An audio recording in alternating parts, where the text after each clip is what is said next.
সোনার কিচেনে ওয়েলকাম। আমি তৈরি করেছি আচারি বেগুন, টক ঝাল মিষ্টি এই বেগুনের রেসিপিটা চলুন দেখিয়ে দিই আমি কিভাবে তৈরি করলাম।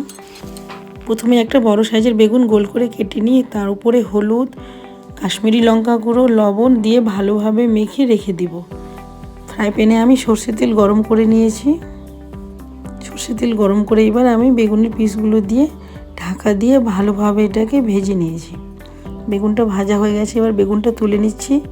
বেগুন ভাজার তেলের মধ্যে আমি আরেকটু তেল দিয়ে পাঁচফোড়ন দিয়ে ভালোভাবে পাঁচফোড়নটা ভাজা হয়ে গেলে আমি তার মধ্যে দিয়ে দিব শুকনো লঙ্কা আর পাঁচফোড়ন ভালোভাবে ভেজে নিয়ে সুন্দর একটা ফ্লেভার বেরিয়ে এসছে। আমি এবার এর মধ্যে বড় সাইজের একটা পেঁয়াজ দিয়ে দিচ্ছি।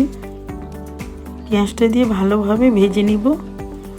এবার দিয়ে দিচ্ছি আদা রসুন বাটা, দিয়ে এটাকে আবারও ভালোভাবে ভেজে নিয়ে দিয়ে দিলাম হলুদ গুঁড়ো। এটা ভাজা ভাজা হয়ে এসছে। এবার 1 কাপ জল দিয়ে আমি এর মধ্যে লবণ দিয়ে এটাকে ঢাকা দিয়ে পেঁয়াজটাকে সিদ্ধ করে নিব। পেঁয়াজটা সিদ্ধ হয়ে গেছে, এবার আমি এর মধ্যে দিয়ে দিব তেঁতুলের পাল্প, দিয়ে দিব আমি বড় চামচ দিয়ে 1 চামচ চিনি দিয়ে এবার এটাকে ভালোভাবে মিক্স করে নিব, নিয়ে এটাকে ফুটিয়ে নিব। পেঁয়াজ, চিনি, লঙ্কা ঝাল ঝালে একটা সুন্দর টক মিষ্টি ফ্লেভার বেরিয়ে এসছে। এবার আমি এর মধ্যে আবারও 1 কাপ জল দিয়ে দিব। জল দিয়ে মশলাটাকে ফুটিয়ে নিচ্ছি।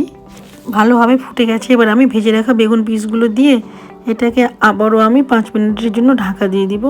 ঢাকা দিয়ে আমি এটাকে ঢাকনা তুলে মাঝে মাঝে এপাশ ওপাশ নেড়ে নিব। এক পাশটা সিদ্ধ হয়ে গেছে, আমি আবার অন্য পাশটা উল্টে দিলাম। জলটা শুকিয়ে গেলে আমি এবার নামিয়ে নিব। আমি এবার আবারও উপর থেকে ঢাকা দিয়ে দিলাম। দিয়ে দেখুন জলটা শুকিয়ে এসছে, বেগুনগুলো সিদ্ধ হয়ে গেছে। তৈরি হয়ে গেছে আমার আচারি বেগুন। বাড়িতে এভাবে তৈরি করে দেখুন আর কমেন্টে আমাকে জানান কেমন লাগছে।